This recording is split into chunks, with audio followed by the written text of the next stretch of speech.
ആഗോള ഭൂപടത്തിലെ ഏറ്റവും തന്ത്രപ്രധാനമായ ഒരു ഞരമ്പ് മുറിക്കപ്പെട്ടാലെന്ന പോലെ ലോകമിന്ന് ശ്വാസം അടക്കി പിടിച്ചിരിക്കുകയാണ്.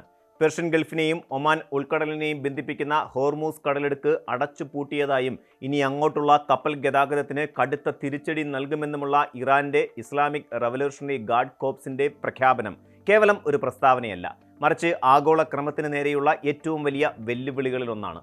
പശ്ചിമേഷ്യയിൽ ഇസ്രായേലും അമേരിക്കയുമായുള്ള ഇറാന്റെ ബന്ധം ഏറ്റവും വഷളായിരിക്കുന്ന 2026 ഈ സാഹചര്യത്തിൽ ഈ കടലിടുക്കിന് ചുറ്റും ഉയരുന്ന പുകപടലങ്ങൾ ലോകത്തെ ഒരു സാമ്പത്തിക തകർച്ചയിലേക്കോ അല്ലെങ്കിൽ പുതിയൊരു ലോക മഹായുദ്ധത്തിലേക്കോ നയിക്കാൻ ശേഷിയുള്ളതാണ്.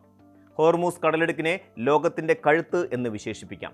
ഭൂമിശാസ്ത്രപരമായി നോക്കിയാൽ ഇറാനും ഒമാനും ഇടയിലുള്ള ഈ ഇടുങ്ങിയ പാതയ്ക്ക് ഏറ്റവും കുറഞ്ഞ വീതിയുള്ള ഭാഗം വെറും 21 മൈൽ മാത്രമാണ്. എന്നാൽ ഈ ചെറിയ പാതയിലൂടെയാണ് ലോകത്ത് പ്രതിദിനം ഉൽപ്പാദിപ്പിക്കപ്പെടുന്ന പെട്രോളിയം ഉൽപ്പന്നങ്ങളുടെ 1/5 ഭാഗവും കടന്നു പോകുന്നത്. Saudi Arabia, United Arab Emirates, Kuwait, Iraq തുടങ്ങിയ രാജ്യങ്ങളിൽ നിന്നുള്ള എണ്ണക്കപ്പലുകൾക്ക് അന്താരാഷ്ട്ര വിപണിയിലെത്താൻ ഈ പാതയല്ലാതെ മറ്റ് എളുപ്പ വഴികളില്ല. അതുകൊണ്ട് തന്നെ ഇവിടം അടച്ചുപൂട്ടുന്നത് ലോകത്തിൻ്റെ ഊർജ്ജ വിതരണ ശൃംഖലയെ നിശ്ചലമാക്കുന്നതിന് തുല്യമാണ്. ഇറാൻ പുറപ്പെടുവിച്ച പുതിയ പ്രസ്താവനയിൽ ഏറ്റവും ഗൗരവകരമായ വശം അമേരിക്കയെയും ഇസ്രായേലിനെയും പിന്തുണയ്ക്കുന്ന എല്ലാ രാജ്യങ്ങളുടെയും കപ്പലുകൾക്ക് വിലക്കേർപ്പെടുത്തും എന്നതാണ്. ഇത് കേവലം സൈനിക കപ്പലുകളെ മാത്രമല്ല, മറിച്ച് വാണിജ്യ കപ്പലുകളെയും ലക്ഷ്യം വെക്കുന്നു. ലോകത്തിലെ ഏറ്റവും തിരക്കേറിയ ഈ ജലപാതയിലൂടെ ഒരു കപ്പൽ പോലും കടത്തിവിടില്ലെന്ന ഇറാന്റെ നിലപാട് അന്താരാഷ്ട്ര നിയമങ്ങളുടെ ലംഘനമാണെന്ന് പാശ്ചാത്യ രാജ്യങ്ങൾ വാദിക്കുന്നുണ്ടെങ്കിലും തങ്ങളുടെ പരമാധികാരവും സുരക്ഷയും അപകടത്തിലാണെന്ന ന്യായമാണ് ടെഹ്റാൻ ഉയർത്തുന്നത്. United Nations convention on the law of the sea പ്രകാരം അന്താരാഷ്ട്ര പാതകളിൽ എല്ലാ കപ്പലുകൾക്കും സഞ്ചരിക്കാനുള്ള അവകാശമുണ്ടെങ്കിലും ഇറാൻ ഈ ഉടമ്പടി പൂർണ്ണമായും അംഗീകരിക്കുന്നില്ല എന്നത് തർക്കങ്ങൾക്ക് ആക്കം കൂട്ടുന്നു. ചരിത്രത്തിലേക്ക് കണ്ണോടിച്ചാൽ ഹോർമൂസ് കടലിടുക്ക് ഒരു യുദ്ധക്കളമായി മാറുന്നത് ഇതാദ്യമായല്ല. 1980കളിൽ നടന്ന ഇറാൻ-ഇറാഖ് യുദ്ധത്തിനിടയിലുള്ള ടാങ്കർ യുദ്ധം ഇതിന് ഉത്തമ ഉദാഹരണമാണ്. അന്ന് ഇരു രാജ്യങ്ങളും പരസ്പരം എണ്ണക്കപ്പലുകളെ ലക്ഷ്യം വെച്ചതോടെ കടലിടുക്കിലെ ഗതാഗതം ദുഷ്കരമാവുകയും എണ്ണവില കുതിച്ചുയരുകയും ചെയ്തു. എന്നാൽ അന്നത്തെ കാലത്തേക്കാൾ ഇന്ന് ഇറാൻ കൈവരിച്ചിട്ടുള്ള സൈനിക ശേഷി വളരെ കൂടുതലാണ്. അത്യാധുനികമായ ആന്റി ഷിപ്പ് മിസൈലുകൾ, ചാവേർ ഡ്രോണുകൾ, വേഗമേറിയ ചെറിയ യുദ്ധ ബോട്ടുകൾ എന്നിവ ഉപയോഗിച്ച് ഹോർമൂസ് കടലിടുക്കിൽ ഒരു വിസ്മയകരമായ പ്രതിരോധം തീർക്കാൻ ഇറാൻ ഇന്ന് പ്രാപ്തമാണ്. കടലിന്റെ അടിത്തട്ടിൽ സ്ഥാപിക്കാവുന്ന മൈനുകൾ പോലും വലിയ എണ്ണക്കപ്പലുകൾക്ക് വൻ ഭീഷണിയായി മാറിക്കഴിഞ്ഞിരിക്കുന്നു. ഈ പ്രതിസന്ധി സാധാരണക്കാരെ എങ്ങനെ ബാധിക്കുമെന്നത് ചിന്തിക്കേണ്ട കാര്യമാണ്. നിങ്ങൾ ഇന്ത്യയിലെ ഒരു പെട്രോൾ പമ്പിൽ വാഹനം നിർത്തുമ്പോൾ അല്ലെങ്കിൽ ഒരു ഗ്രോസറി ഷോപ്പിൽ സാധനങ്ങൾ വാങ്ങുമ്പോൾ ഹോർമൂസ് കടലിടുക്കിലെ ഈ സംഘർഷം നിങ്ങളുടെ പോക്കറ്റിനെ നേരിട്ട് ബാധിക്കും.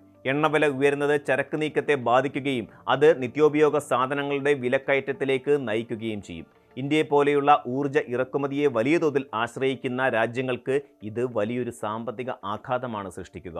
ചൈനയും ജപ്പാനും ദക്ഷിണ കൊറിയയും ഉൾപ്പെടെയുള്ള ഏഷ്യൻ രാജ്യങ്ങളുടെയും യൂറോപ്പിൻ്റെയും ഊർജ്ജ സുരക്ഷ ഇന്ന് ചോദ്യചിഹ്നമായി നിൽക്കുകയാണ്. നിലവിലെ സാഹചര്യത്തിൽ നയതന്ത്ര ചർച്ചകൾക്ക് പ്രസക്തിയുണ്ടെങ്കിലും ഇറാന്റെ ഈ പ്രഖ്യാപനം ഒരു വിട്ടുവീഴ്ചയില്ലാത്ത യുദ്ധസമാനമായ അന്തരീക്ഷമാണ് സൃഷ്ടിക്കുന്നത്. ചെങ്കടലിലെ ഹൂതി ആക്രമണങ്ങൾ ഇതിനകം തന്നെ കപ്പൽ ഗതാഗതത്തെ ബാധിച്ചിട്ടുള്ള വേളയിലാണ് ഹോർമൂസ് കൂടി അടയ്ക്കപ്പെടുന്നത്. ഇത് ലോകത്തെ ഏറ്റവും വലിയ ചരക്ക് നീക്ക കമ്പനികളെ തങ്ങളുടെ റൂട്ടുകൾ പുനഃക്രമീകരിക്കാൻ നിർബന്ധിതരാക്കുന്നു. ആഫ്രിക്കൻ ഭൂഖണ്ഡത്തെ ചുറ്റിയുള്ള യാത്ര കപ്പലുകൾക്ക് വലിയ ചിലവും സമയനഷ്ടവും ഉണ്ടാക്കുന്നു. ഇത് ആഗോള പണപ്പെരുപ്പത്തിന് വീണ്ടും ആക്കം കൂട്ടും. ഇസ്രയേലും അമേരിക്കയും ഈ ഭീഷണിയെ എങ്ങനെ നേരിടും എന്നതാണ് ലോകം ഇപ്പോൾ ഉറ്റുനോക്കുന്നത്. അമേരിക്കയുടെ 5ാം നാവിക വ്യൂഹം ബഹ്റൈനിൽ നിലയുറപ്പിച്ചിട്ടുള്ളത് ഈ പ്രദേശം സംരക്ഷിക്കാനാണ്. എന്നാൽ നേരിട്ടുള്ള ഒരു ഏറ്റുമുട്ടൽ ഉണ്ടായാൽ അതൊരു പ്രാദേശിക സംഘർഷത്തിൽ ഒതുങ്ങില്ല. പ്രത്യാക്രമണങ്ങളുടെ ഒരു പരമ്പര തന്നെ അവിടെ ഉണ്ടായേക്കാം.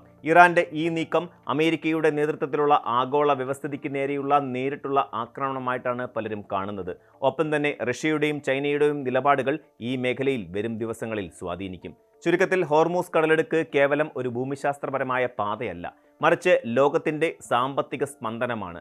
ആ സ്പന്ദനം നിലയ്ക്കുന്നത് ആധുനിക ലോകം ഇന്ന് വരെ നേരിട്ടിട്ടില്ലാത്ത ഒരു വലിയ വിപത്തിന് വഴിവെക്കും.